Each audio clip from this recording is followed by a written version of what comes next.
Pernahkah kamu bertanya-tanya, kenapa tiba-tiba vaksin TBC kembali ramai dibicarakan? Apakah ini sekadar perkembangan ilmiah biasa? Atau ada sesuatu yang lebih besar sedang terjadi di balik layar? Bersiaplah, karena apa yang akan kamu dengar mungkin akan mengubah cara pandangmu tentang dunia kesehatan selamanya. Tuberkulosis, atau yang lebih dikenal sebagai TBC, bukanlah penyakit baru. Sudah ratusan tahun penyakit ini membunuh jutaan orang di seluruh dunia. Di Indonesia saja, setiap hari ada lebih dari 300 orang meninggal karena TBC. TBC disebabkan oleh bakteri Mycobacterium tuberculosis dan menyebar melalui udara, seperti saat batuk atau bersin. Obatnya ada. Tapi, kenapa sampai sekarang belum juga musnah? Dan yang lebih aneh, kenapa saat ini justru ada uji coba vaksin baru yang katanya lebih canggih? Apa yang salah dengan vaksin BCG yang sudah dipakai selama puluhan tahun? Baru-baru ini, dunia dikejutkan dengan kabar vaksin TBC generasi baru tengah diuji coba secara besar-besaran di beberapa negara berkembang, termasuk Indonesia. Vaksin ini katanya lebih efektif, lebih kuat, lebih tahan lama. Tapi, kenapa harus diuji coba di negara-negara yang ekonominya lemah? Apakah ini hanya karena angka kasusnya tinggi? Atau karena negara-negara ini dianggap sebagai kelinci percobaan oleh industri farmasi global, vaksin ini bukan dikembangkan oleh sembarang orang. Perusahaan besar seperti GSK, GlaxoSmithKline, Bill dan Melinda Gates Foundation, hingga WHO terlibat dalam pengembangannya.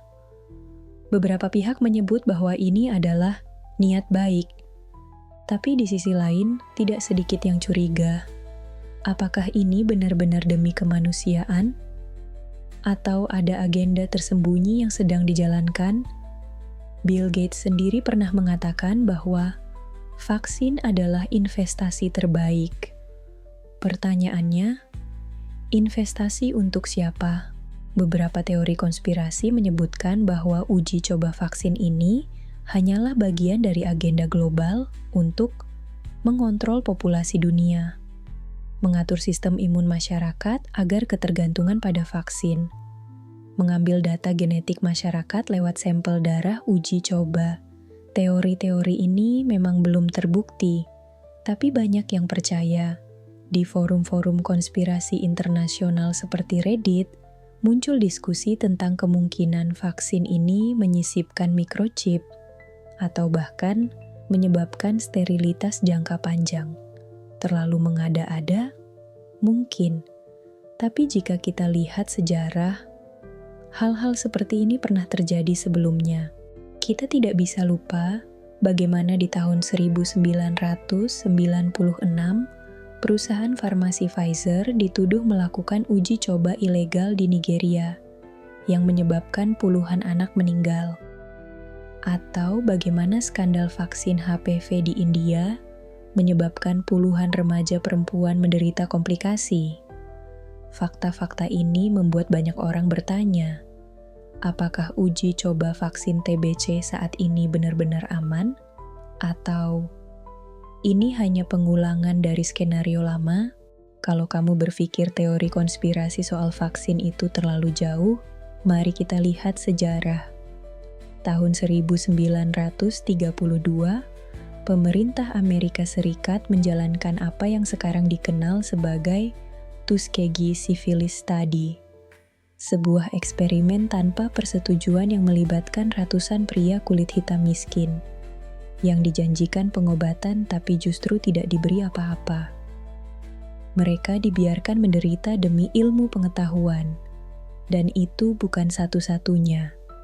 Tahun 2010, dilaporkan bahwa ratusan warga Guatemala secara diam-diam disuntik bakteri penyakit kelamin sebagai bagian dari eksperimen medis oleh lembaga Amerika. Mereka tidak tahu, mereka tidak setuju, tapi tetap dijadikan objek uji coba. Kalau itu bisa terjadi di masa lalu, apa jaminannya tidak terulang hari ini? Indonesia, negara dengan penduduk lebih dari 270 juta jiwa, adalah salah satu negara dengan kasus TBC tertinggi di dunia. Tapi, kenapa Indonesia yang dijadikan tempat utama uji coba vaksin baru ini? Apakah karena jumlah kasus yang tinggi? Atau karena sistem kesehatan kita dianggap tidak mampu menolak? Apakah ada deal politik dan bisnis yang kita tidak tahu? Beberapa ahli dalam negeri mulai mempertanyakan, kenapa vaksin yang belum terbukti 100% aman langsung diuji ke manusia? Kenapa tidak transparan prosesnya ke publik? Kita tidak menuduh, tapi kita berhak bertanya. Uji coba vaksin bukan hanya soal fisik. Ini juga soal kepercayaan masyarakat terhadap sistem kesehatan. Ketika masyarakat merasa dijadikan objek eksperimen, muncul rasa takut. Takut ke rumah sakit, takut disuntik, takut divaksin. Akibatnya, program imunisasi bisa gagal total. Dan saat itu terjadi, bukan hanya TBC yang akan kembali mengancam, tapi juga penyakit-penyakit lain yang dulu pernah kita kalahkan.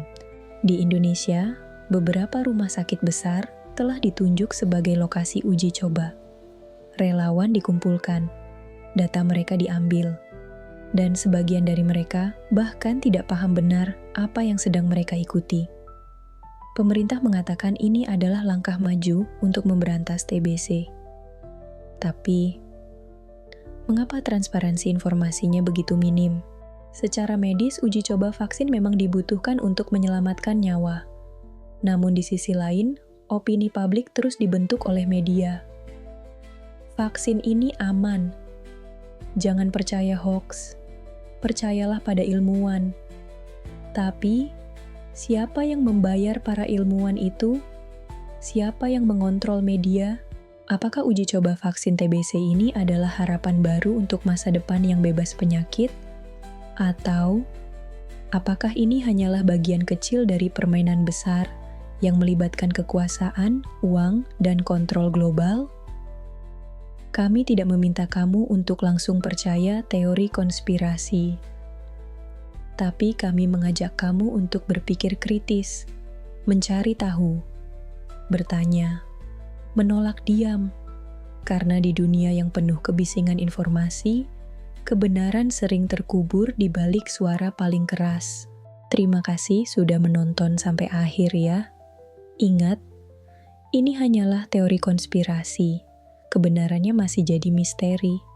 Jadi kalau ada hal yang menurutmu menarik, aneh, atau bahkan keliru, kita bahas bareng di kolom komentar.